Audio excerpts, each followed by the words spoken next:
రెండని చూస్తున్న అసెంబ్లీ సమావేశాలు ఎలా ఉన్నాయో? ఈరోజు నిజంగా చెప్పాలంటే అసెంబ్లీ సమావేశాల్లో కూడా ఈరోజు మీరు మా పార్టీ సంబంధించినటువంటి వాళ్ళు అయితే ఏదైతే ఉన్నదో లఘుచర్లకు సంబంధించినటువంటి ఒక దానికి నిరసనగా ఈరోజు మా ఎమ్మెల్యేలు మా పార్టీ యొక్క ఎమ్మెల్యేలు ఆ రకంగా నిరసన తెలపడం జరిగింది. ఈరోజు వాస్తవంగా అసెంబ్లీలో కూడా వాళ్ళ యొక్క ఏదో గొప్పలు చెప్పుకున్నామని ఈరోజు కాంగ్రెస్ పార్టీ వాళ్ళ జబ్బలు దసుకున్నటువంటి పరిస్థితి ఈరోజు మీరు అసెంబ్లీలో చూస్తున్నారు. రేవంత్ రెడ్డి ఏ విధంగా మాట్లాడుతుండో ఒంటెది పోగడలేంది. ఈరోజు లఘుచర్ల గురించి మా పార్టీకి సంబంధించినటువంటి బీఆర్ఎస్ పార్టీకి సంబంధించిన లఘుచర్ల మీద చర్చ పెడదామంటే వాళ్ళ చర్చకు కూడా వాళ్ళు నిరాకరించారంటే వాళ్ళు తప్పు చేసిన వాస్తవానికి ఈరోజు తెలంగాణ ప్రజలు గమనిస్తూ ఉన్నారు. రైట్. ప్రధానంగా చూసుకుంటే తెలంగాణలో కాళేశ్వరం గత బీఆర్ఎస్ ప్రభుత్వం కట్టింది. 1,00,00,000 తీసుకొచ్చింది. 1,00,00,000 అనేది పెట్టింది పూర్తిగా తెలంగాణ అప్పుల పాలు చేసింది. కాళేశ్వరం వృధా ప్రాజెక్ట్ అని గతంలో ఆరోపణలు చేసిన వాళ్ళు ప్రస్తుతం ఎక్కడ కూడా అసెంబ్లీలో ప్రస్తావిస్తలేరు. ఈ విషయాన్ని ఎలా చూడొచ్చు? కాంగ్రెస్ పార్టీకి సంబంధించినటువంటి మొన్న ఈ యొక్క నీటిపారుదల శాఖ మంత్రి ఉత్తమ్ కుమార్ రెడ్డి మా రంగనాయక సార్ సిద్దిపేటలో ఆ యొక్క కాలువలు ఇప్పించినటువంటి ఘనత తెలంగాణ రాకముందుకు కాళేశ్వరం ప్రాజెక్టు రాకముందుకు తెలంగాణలో వరి సాగు ఎంత, కాళేశ్వరం ప్రాజెక్టు కట్టిన తర్వాత తెలంగాణ యొక్క విస్తీర్ణం వరి సాగు యొక్క విస్తీర్ణం ఎంత, ఈ చెవట దద్దమ్మలని కాంగ్రెస్ పార్టీ నాయకులను అడుగుతా ఉన్నా. అంటే తెలంగాణ రాష్ట్రం వచ్చిన తర్వాత 1,00,00,000 ఎకరాల మాగానిగా కేసీఆర్ గారి ఒక లక్ష్యంగా ఈరోజు పెట్టుకొని 1,00,00,000 కోట్లు ఖర్చు పెట్టి కాళేశ్వరం అంటే ఒక బంగారు తెలంగాణ రాయించాలి, తెలంగాణలో రైతుల ఆత్మహత్యలు జరిగినాయి, ఆ ఆత్మహత్యలను నివారించాలంటే ఈ కాళేశ్వరం ప్రాజెక్టు ద్వారా ఈరోజు తెలంగాణ సస్యశ్యామలమైన ఘనత వాస్తవం కాదా? ఈరోజు తెలంగాణ రాష్ట్రంగా ఈరోజు తెలంగాణ ఈరోజు దేశానికి అన్నం పెట్టే రాష్ట్రంగా ఈరోజు తెలంగాణ రాష్ట్రం సాధించిందంటే అది కాళేశ్వరం పుణ్యం కాదా? ఓ కాంగ్రెస్ నాయకులారా, ఈరోజు మీరు ముద్ర నిద్ర వండి ఈరోజు కాళేశ్వరం ప్రాజెక్టు కట్టి ఈరోజు 1,00,00,000 కోట్ల రూపాయలు మీరు వృధా చేసిరంటుర్రు. అంటే తెలంగాణ రైతులను ఈరోజు సుఖ సంతోషంగా ఉండడం మీకు ఇష్టం లేదా అని ఈరోజు ఈ గంటాపదంగా ఈరోజు తెలియజేస్తూ ఉన్నాం. అంటే వీళ్ళు ఏదైతే కాంగ్రెస్ పార్టీ అధికారంలోకి వచ్చిన తర్వాత మొదట 2 నెలలు పూర్తిగా కాళేశ్వరంలో కుంభకోణం జరిగింది, నాణ్యత లేని కట్టడాలు కట్టాడని చెప్పేసి పెద్ద ఎత్తున ఆరోపణలు చేసిన వాళ్ళు ప్రస్తుతం ఈ 2-3 అసెంబ్లీ సెషన్లలో ఎక్కడ కూడా ప్రస్తావించలేరు కదా. వీటిని ఎలా చూడొచ్చు? అన్నా మేము ఒకటే అంటాం, అంటే కాంగ్రెస్ పార్టీ ఏ విధంగా అయితే అంటే ఈ ప్రపంచంలో కావచ్చు భారతదేశంలో ఎన్నో ప్రాజెక్టులు కట్టినామన్నా. ఇప్పుడు కాళేశ్వరం ప్రాజెక్ట్ అనేది మహా ఒక సమురము, అంటే పెద్ద ప్రాజెక్టు, అందులో ఒక చిన్న ఒక పిల్లర్కు వందలాది పిల్లర్లో ఒక పిల్లర్ కుంగిపోతే అది దాని యొక్క పార్టీ యొక్క అంటే మీ బీఆర్ఎస్ పార్టీ యొక్క కారణమని వాళ్ళు చెప్తున్నారు. ఇది తప్పు. వాస్తవం చెప్పాలంటే కాంగ్రెస్ పార్టీ అధికారంలోకి వచ్చి ఈరోజు ప్రజాపాలన అని చెప్పిర్రు. తెలంగాణ రాష్ట్రంలో ప్రజాపాలన కాదు, ఇందిరమ్మ రాజ్యపాలన సాగుతూ ఉంది. ఒకసారి మీరు ఆత్మపరిశీలన చేసుకోవాలి.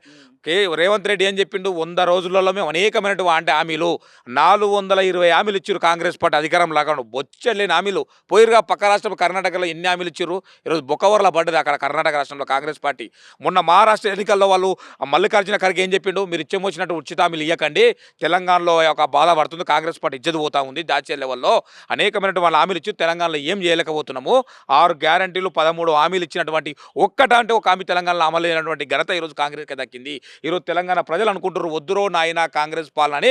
ఈరోజు తెలంగాణ రైతులు కావచ్చు, విద్యార్థులు కావచ్చు, అనేకమైనటువంటి వర్గాలు ఈరోజు కాంగ్రెస్ పార్టీ ఇప్పటికిప్పటికి తెలంగాణలో ఎన్నికలు వస్తే కాంగ్రెస్ పార్టీని పాతాల్లోకి తొక్కే సందర్భం కూడా ఈరోజు తెలంగాణ ప్రజలు గమనిస్తూ ఉన్నారు. ఇందాక మీరు అన్నట్టు తెలంగాణ ప్రజలు అనుకుంటున్నా వద్దురనైన కాంగ్రెస్ పాలనని కేవలం బీఆర్ఎస్ పార్టీ వర్గాలు అనుకుంటున్నాయా? మీరు ఒక్కసారి తెలంగాణ మారుమూరు పల్లెలో ఉండి లఘుచర్యలో ఏం అవసరము, నా జాగన ఇస్తానా నువ్వేమనివా రేవంత్ రెడ్డిని అడుగుతున్నా.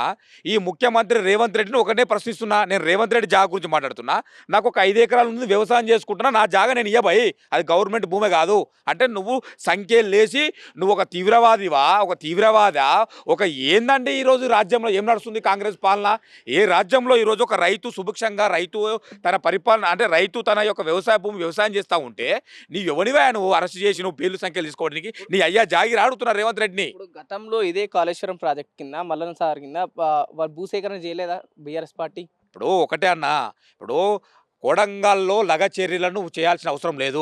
నీ అల్లునికి నీ యొక్క బాబమ్మడికి కట్టబెట్టడం కోసం వాళ్ళకి ఫార్మసీట్ అవసరం లేదు. కొండలు గుడ్లు పెట్టినటువంటి ప్రాంతం అన్నాడు. ఒక అమ్మాయి తెల్లారు లేచిన ఒక వీడియో పెట్టింది, మీరు చూసి రోజు లేదు.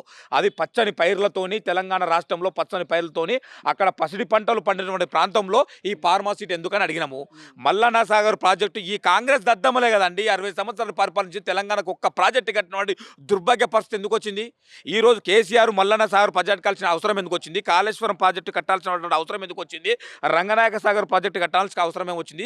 60 సంవత్సరాలు పరిపాలించిన కాంగ్రెస్ పార్టీ ఒక్కటంటే ఒకటి రైతులకు మేలు చేయాలనే పరిస్థితి ఉంది కాబట్టి నా తెలంగాణ 1,00,00,000 ఎకరాల మాగాణ కావాలి, తెలంగాణ రాష్ట్రంలో రైతులు సుభిక్షంగా ఉండాలని ఒక కంకణం బద్దునై కేసీఆర్ గారు అనేకమైనటువంటి పోరాటాల ద్వారా తెచ్చుకున్నటువంటి తెలంగాణను ఒక కాళేశ్వరం ప్రాజెక్టు ద్వారా సుభిక్షంగా తెలంగాణ హరిత తెలంగాణ సాధించాలనేవని ఒక దృఢ సంకల్పంతో ప్రాజెక్టు కట్టినండి.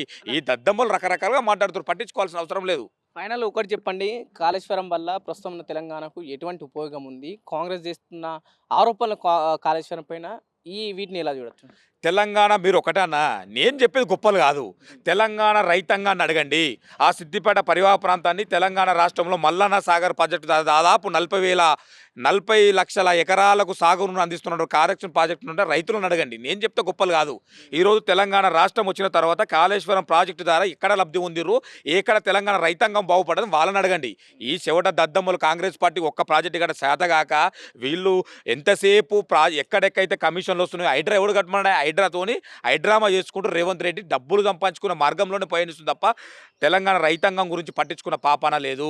ఈ తెలంగాణ సమైక్య రాష్ట్రంలో ఏదైతే తెలంగాణ రైతులు బాధపడ్డారో, తెలంగాణ వచ్చిన తర్వాత కాంగ్రెస్ పార్టీ అధికారంలోకి వచ్చిన తర్వాత కూడా ఈ రైతాంగం అనేది ఎక్కడ చూసినామండి? బేడీలు సంఖ్యలు గుండెపోటు వచ్చిందండి సంగారెడ్డి జైల్లో ఒక గిరిజన రైతుకు సంఖ్యలు చేసుకొచ్చిన చరిత్ర అంటే తెలంగాణ రైతాంగం మీద నీకు ఏ పాటి ప్రేమ ఉందో తెలంగాణ రైతాంగం అగ్రాసుతం ఉన్నది, ఖచ్చితంగా బుద్ధి చెప్తుంది. ఇంకోటి కేటీఆర్ అరెస్ట్ని ఎలా చూడొచ్చు?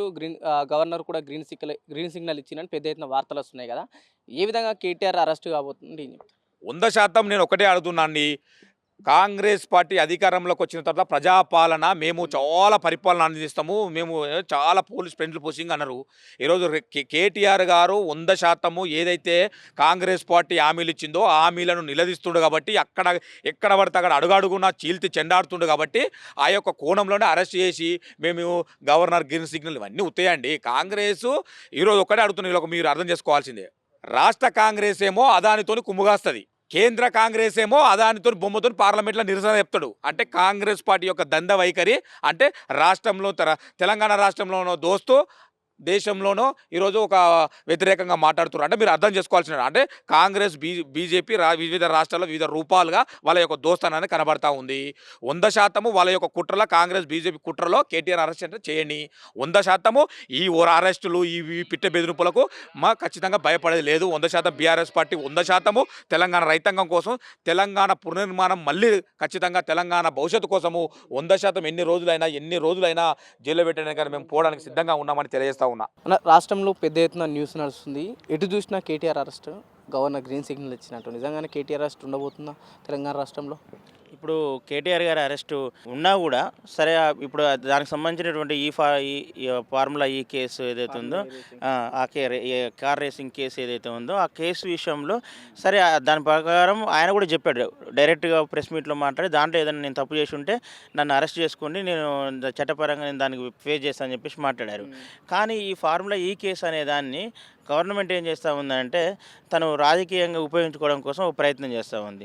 ఇప్పుడు దసరాకు మన మినిస్టర్ పొంగులేటి గారు మాట్లాడుతూ దసరాకు బాంబులు పడతాయి అని ఒప్పుకొని, తర్వాత మళ్ళీ దీపావళికి పెద్ద బాంబు వస్తుందని చెప్పేసి మాట్లాడి, మొన్న ఈ మధ్య నిన్న మాట్లాడితే ఏం చెప్తుందంటే నేను అనుకున్న బాంబులు యాడికి పోలేదు, అవి మొత్తం పేరే టైంకి పేలుతాయి అని చెప్పేసి మాట్లాడుతున్నారు. అంటే ఇట్లా మాట్లాడడం అంటే ఏంటంటే అంటే జనాన్ని మొత్తం కూడా ఒక హైప్ క్రియేట్ చేసి జనాన్ని మొత్తం కూడా అటువైపు అటెన్షన్ చేసే విధంగా ఒక ప్రయత్నం అనేది అంటే పార్టీ నుంచి, కాంగ్రెస్ పార్టీ నుంచి కావచ్చు లేదా ప్రభుత్వం నుంచి కావచ్చు జరుగుతున్న మాట వాస్తవం.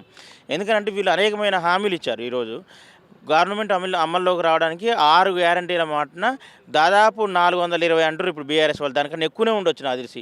అంటే అనేకమైన హామీలు ఇచ్చారు ఈ గవర్నమెంట్ అధికారం రావడం కోసం. అది అనేకమైన ప్రజా సంఘాలు, ప్రజాస్వామికవాదులు ఆ రోజు వీళ్ళకి హెల్ప్ చేసిన మాట వాస్తవం. అయితే ఈ దాంట్లో అనేకమైన హామీలు ఇచ్చిన దాంట్లో నుంచి ఈ హామీలు ఎక్కడ అమలు కావడంలో కొంత నిర్లక్ష్యాన్ని ఏర్పడుతున్న పరిస్థితి ప్రభుత్వం నుంచి జరుగుతున్న పరిస్థితి మాట వాస్తవం. ఈరోజు రైతు భరోసా ఇంకా రాలేదు, లేదంటే రేషన్ కార్డులు వాళ్ళు ఇస్తామని చెప్పేసి మేము ఇంతకుముందు గవర్నమెంట్ రేషన్ కార్డు ఇవ్వలేదు, మేము ఎమ్మటే రేషన్ కార్డులు ఇస్తామని చెప్పేసి మాట్లాడారు. కానీ రేషన్ కార్డులు కూడా ఇప్పుడు నిన్న ఉత్తమ్ కుమార్ రెడ్డి గారు మాట్లాడుతూ మేము సంక్రాంతి తర్వాత రేషన్ కార్డు ఇస్తామని చెప్పేసి మాట్లాడుతున్నారు. అంటే కనీసం గతంలో ఇచ్చినటువంటి హామీలనే వీళ్ళు కింద మీద పడి అమలు చేస్తున్నారు. కానీ కొత్తగా పథకాలు అనేవి అమలు కావడం లేదనేది గ్రామీణ ప్రాంతంలో ఉన్నటువంటి ప్రజలు కూడా చెప్తున్న స్థితి ఉంది. అదేవిధంగా విద్యారంగానికి ఈరోజు చూసుకున్నట్టయితే రియంబర్స్మెంట్ కానీ స్కాలర్షిప్స్ కానీ ఇప్పటివరకు ₹1 ఇచ్చిన పరిస్థితి లేదు.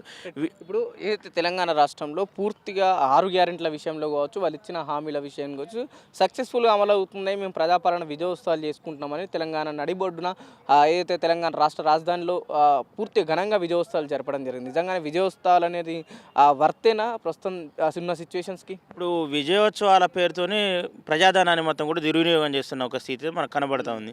దాదాపు 2,000 కోట్లు విజయోత్సవాల ఖర్చు పెట్టినామని చెప్పేసి ప్రభుత్వం అఫీషియల్గా చెప్తా ఉంది. ఇంకోవైపు రైతు భరోసానే రాలేదు. అంటే ఇప్పుడు ఆ 2,000 కోట్లు పెట్టుకుంటే రైతులకి భరోసా వస్తుంది కదా. రైతులకి ఇప్పుడు నాట్ల సీజన్ వచ్చింది, పోయినసారి ఇవ్వలేదు, ఇంకో నాట్ల సీజన్ కూడా వచ్చింది, రబీ నాట్ల సీజన్ కూడా వచ్చింది. అంటే ఈ రకంగా చూసుకున్నట్టయితే అంటే కొంత ప్రభుత్వం హామీలను అమలు చేయలేదనే మాట వాస్తవం. అంటే ఇది విజయోత్సవాలు చేసుకునే పద్ధతి అయితే కాదు. ఎందుకంటే మొన్నటిదాకా గురుకుల స్కూళ్ళలో కాలేజీల్లో స్టూడెంట్స్ చచ్చిపోయినారు, విద్యార్థులకు రియంబర్స్మెంట్ స్కాలర్షిప్లు అనేకమైన హామీలు అమలు చేయలేదు మొదటిగా. కాబట్టి విజయోత్సవాలు చేసుకోవాల్సిన అంత స్థితి అయితే లేదు.